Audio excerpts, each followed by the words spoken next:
नमस्कार मैत्रिणींनो, सुहासिनी सुरेश पांडे यूट्यूब चॅनलवरून मी तुमचे सर्वांचे सहर्ष स्वागत करत आहे। कशा आहात? मजेत ना मैत्रिणींनो? सध्या लग्नाचा सीझन सुरू आहे। कुठे लग्न, कुठे देवब्राह्मण, कुठे काहीतरी कार्यक्रम, असे सारखे तुमच्या कॉलनी सुरूच असते। असेच आज मला एका ठिकाणी देवब्राह्मणासाठी जायचं होतं। तिथे जेवायला कोण नव्हतं। 12-12:30ची वेळ होती। 12:30ची वेळ म्हटल्यावर मी 12ला निघाले। बरोबर एका माझ्या मैत्रिणीकडे गेले। बघते तो काय, तिचं अजून काही आवरलंच नव्हतं। अगं 12:30ला तिथे बोलवले, आपल्याला जायला हवं ना वेळेवर। ती म्हणाली, अगं काय सांगू तुला, रात्री खूप उशीर झाला मला यायला।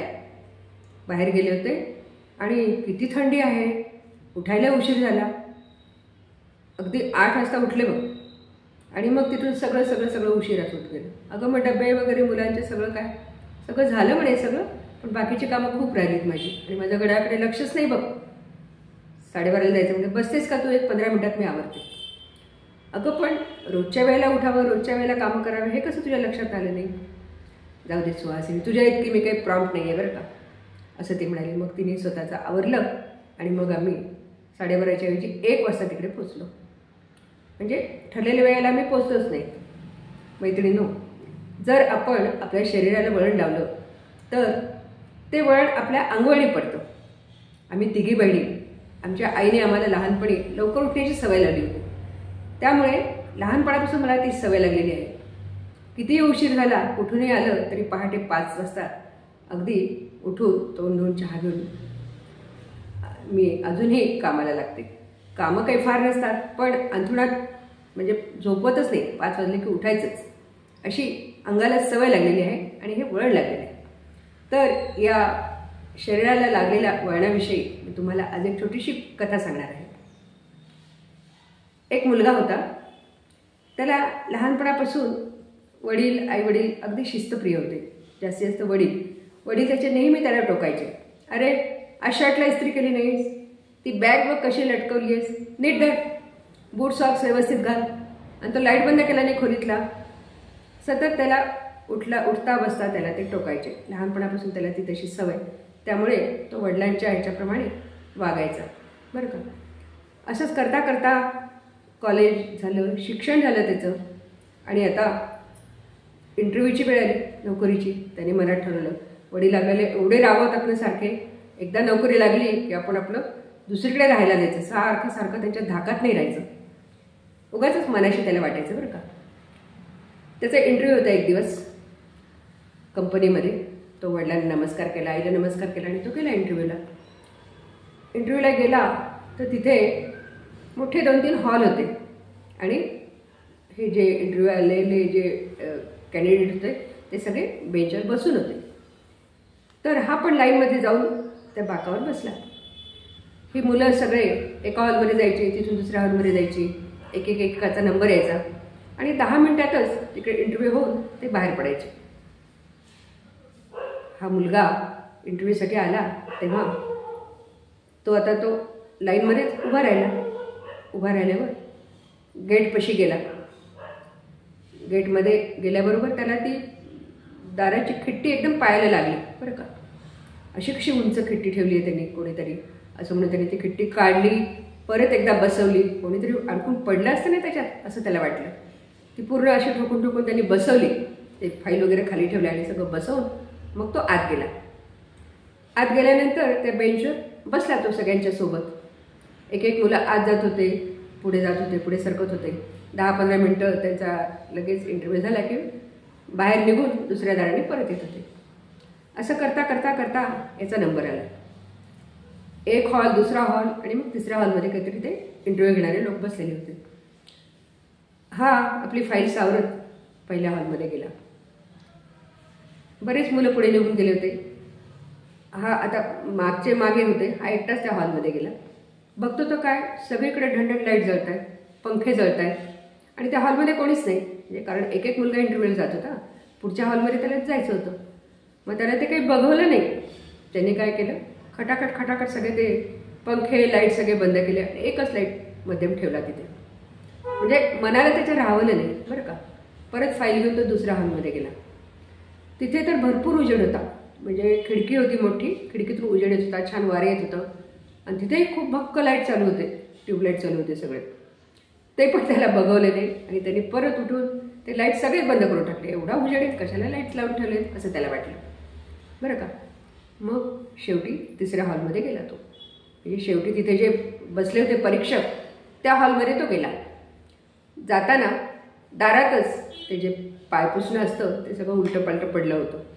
आता त्याला पाय कसे पुसणार?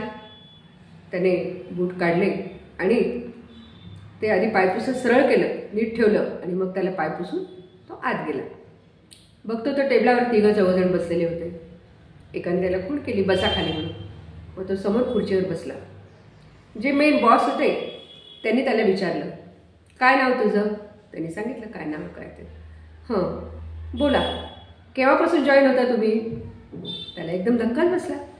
तो म्हणाला, हो, केव्हापासून जॉईन होत आहे तुम्ही? सर, माझा इंटरव्ह्यू घ्या ना. तो म्हणाला, तुम्हाला सांगू का मिस्टर, तुमचा इंटरव्ह्यू नाही का त्या गेटपासून सुरू झाला आहे. काय? हो, आमचे इंटरव्ह्यू घेणारे 3-4 माणसं बाहेर गेटपासून तुमच्याकडे लक्ष ठेवून आहेत. त्याला आश्चर्य वाटलं.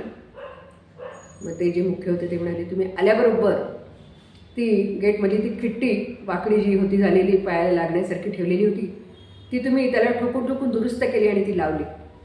आमच्याकडे याची नोंद झाली की तुम्ही व्यवस्थित ती खिट्टी लावून मगच आत आला.